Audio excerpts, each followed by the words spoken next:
This is something you guys have been asking for non-stop, and it took me a long while. But I finally managed to gather 3 chilling stories that all happened during school lockdowns. Story 1. The screaming stranger in the hallway started out like any ordinary day in calculus, except it was Friday during 7th period. Everyone was restless since spring break was just around the corner. Luckily, we didn't have a test like most of my friends in other classes.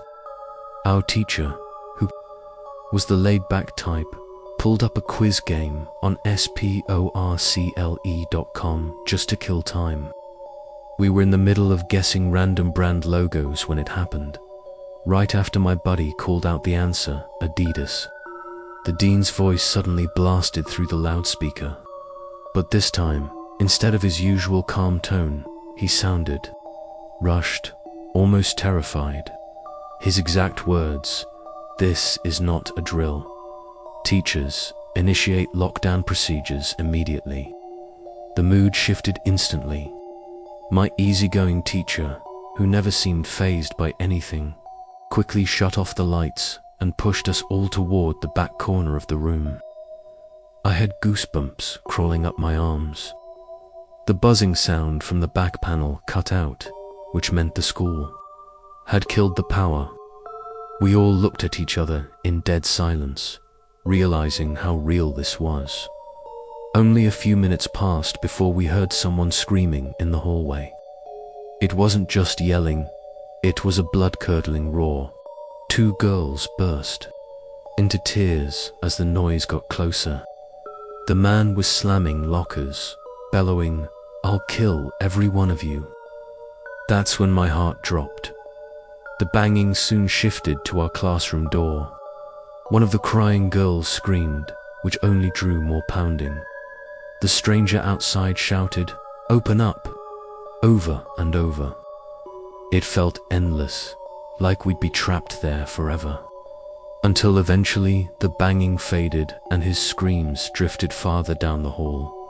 After what felt like half an hour, though it was probably closer to 10 minutes, the dean returned on the intercom. He explained that an unstable man had entered the building and attacked the secretary at the front desk. Nobody knew if he was armed. Staff had searched every hallway but couldn't find him. We were told to continue classes, but with doors locked. Later that night, a janitor reportedly found the man sleeping in a closet and, supposedly sticking out of his pocket, was a revolver.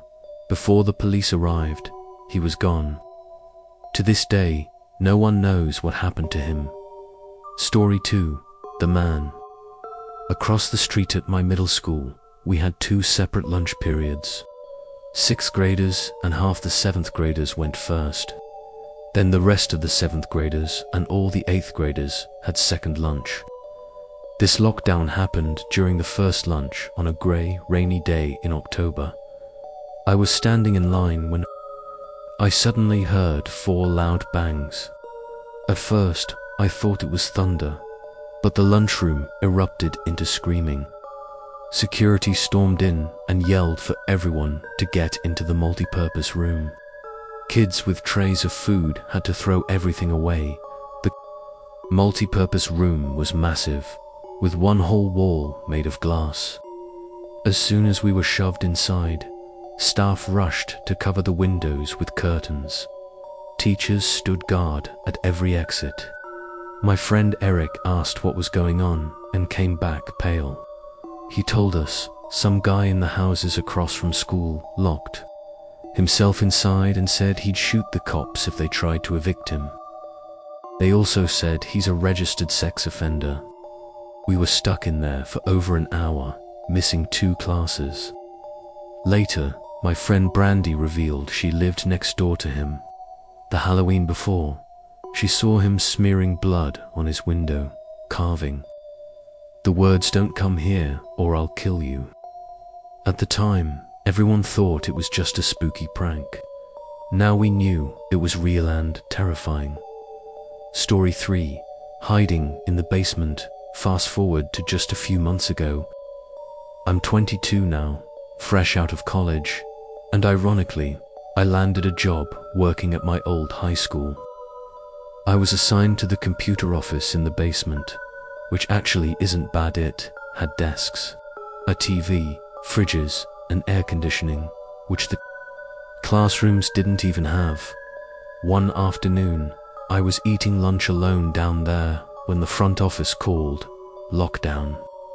Someone suspicious, possibly armed, was inside the building.